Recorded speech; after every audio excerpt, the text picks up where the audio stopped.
Hello, I'm Greg, EG.IdrA Fields, and this is a replay review brought to you by EvilGeniuses.net. Today we'll be looking at me versus Empire BCQT in a ladder game on Daybreak.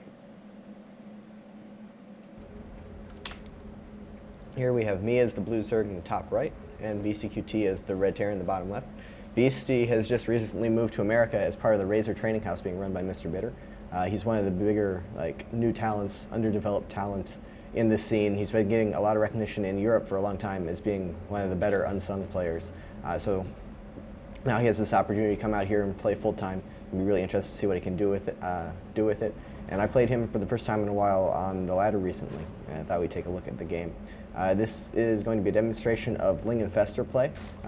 Pretty much my go-to ZVT right now. Generally speaking, I stick to Ling Infestor unless I feel like I have to add in roaches in order to hold off a push or put extra pressure on a Terran or to deal with mech play. And this is a great map for Ling Infestor because there's so many different counter paths and because they're so very separated. Like if a Terran pushes down into this area and I counterattack through here, he has a very, very long distance to go to react to that. It's not just a map with a lot of different paths, it's a lot of different very separated paths, which is necessary for good counterattacking. Also, multiple pretty wide paths into the expansions. I can come in through here or in through here. And obviously, if they take this base, then there's a very, very wide range of attack that I can go into. And counterattacks are very, very important for that Ling Infestor style because one of the big advantages of Zerglings is how mobile they are. Which really is best put into use through counterattacks and also through flanking, which is another big aspect of this map. You see, if they have to come in through here, then you can attack from here, here, and here. If they go down into this area, then again, they have 3 different pathways coming in. So a very, very good map for the mobility of mass circling play, which is what makes it great for Ling Infestor, in my opinion. And even then after that, once you transition into the hive play, when you're very happy with a split map situation where you're very strong defensively, if you just hold this area, then you essentially hold half the map, the whole 5 bases, which is enough to build up a massive hive-tech death ball. So you can play defensively if you want, you can play aggressively if you want. So it's a great map for Ling Infestor, and just in general, pretty solid map for ZVT. You can see it, he opened Reactor Hellion Expansion, very safe and standard. I did the 4 queen opening, I have my 2 queens out. I see the Hellions on the way, so I bring this queen down to block this ramp. Have this over here blocking that little gap there, and then I have my 2 main queens holding off the Hellions. Also putting that spine crawler up. You want that spine crawler to be up in time for the first 4 Hellions. As we can see, 4 Hellions here, spine crawler's almost finished.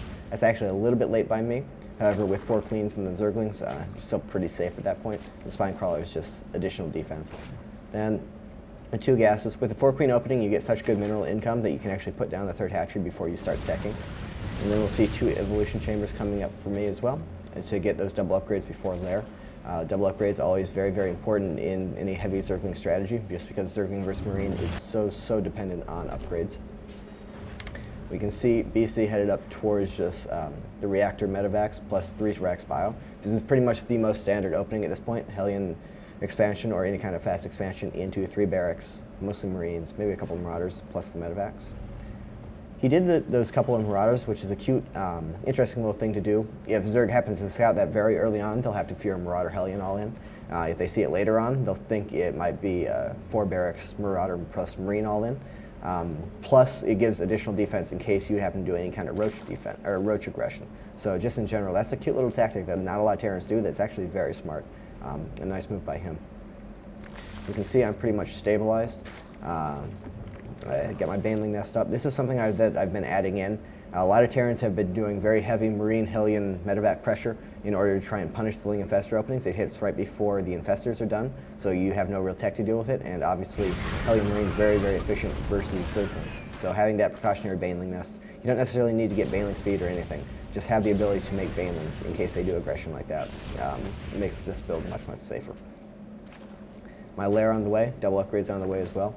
Getting this is basically the whole focus of your early game ZVT right now, is getting that 3rd base as quickly as you possibly can, whether it be through creep spread plus spine crawlers, or Zergling counterattacks running around and distracting Hellions, or Zergling surrounding Hellions, just anything you can do to get that base down safely as quickly as possible. That is your sole priority, along with heading up towards the Infestor tech.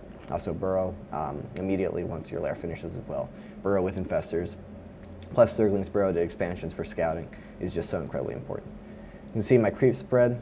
This is something I've been adding on into my play recently. Put that queen, just an additional queen, solely for creep spread. Put it on hotkey 0 or whatever, and just go around constantly spreading extra creep. Very, very useful tactic.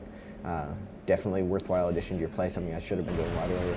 And here we can see the help of those banelings. If that was just Zerglings, I wouldn't have got nearly as many kills there. I would have been in much more trouble.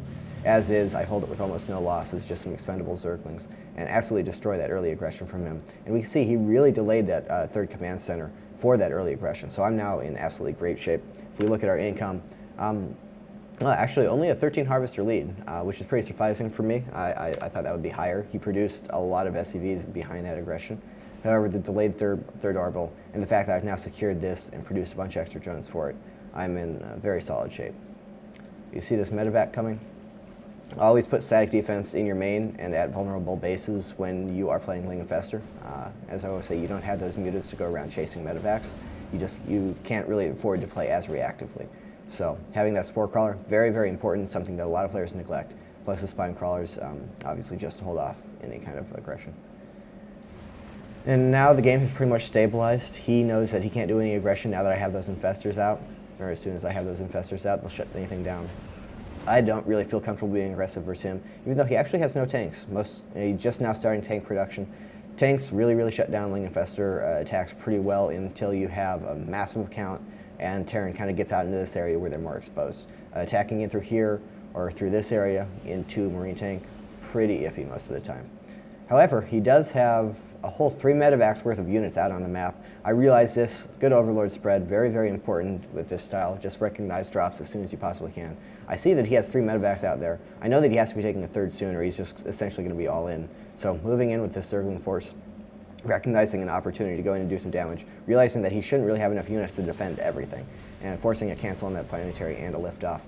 Plus going to go in and get some Marine kills here. He moves out just too few units, a little bit of a blunder by him. My upgraded Zerglings can easily deal with that. And here again, that static defense, the preparedness. Unfortunately, he does get in here around. He loses both the medic backs because of that Spore and the Queens, but these Marines getting in here and doing damage while I'm dealing with this attack. Really unfortunate. Just didn't have full coverage. And you see, that's what would happen with this entire base if you didn't have these spine crawlers and the Spore here. Obviously, it's hard to cover the entire base, but you would just be absolutely vulnerable without that. As is, I had a kind of a safe haven to run to. He had to just go back here and get what kills he could. So that still helped out a lot, but it would be nice to have more. And now he has secured this third base, but it's so incredibly late. My hive is already finished. My Greater Spire, I believe, is on the way, unless I'm going ultras. Perhaps I'm going ultras. Heading up towards 2-2, getting a 4th base. And if we compare our army size, it's kind of a ridiculous advantage for me. I'm up 20 plus supply, and Ling Infestor is very supply efficient. You're supposed to be on pretty much equal supply until you start getting up toward hive tech. So the fact that I actually have a supply advantage with this unit composition is a gigantic advantage for me. Here, as always, Terran, really, really important to wall off versus this style. If you don't wall off, your counterattacks are just going to rip you apart. However, with the planetary and the wall with the tank behind it, he's pretty safe. So, like I said, coming in, hitting from multiple angles, Zerglings coming in from behind and from in front, fungling the packs of Marines, getting your Infestors out of there as soon as you realize there's not any good fungal targets left. Very, very important to preserve your Infestors. You can't just move them in and let them die. Tanks will focus them down, and had I lost all those Infestors, that battle would have been pretty much a wash. Like, he lost his entire army, but losing the Infestors is just as important for me. Ultralisk Cavern has finished. See all the upgrades on the way. Upgrades, as always, of utmost importance to this style. All the way through the game. Getting a 3-3 is a priority, absolutely. Because Terrans, BC, this game not playing as upgrade-centric, because he was so behind early on, he doesn't have a whole lot of resources to expend.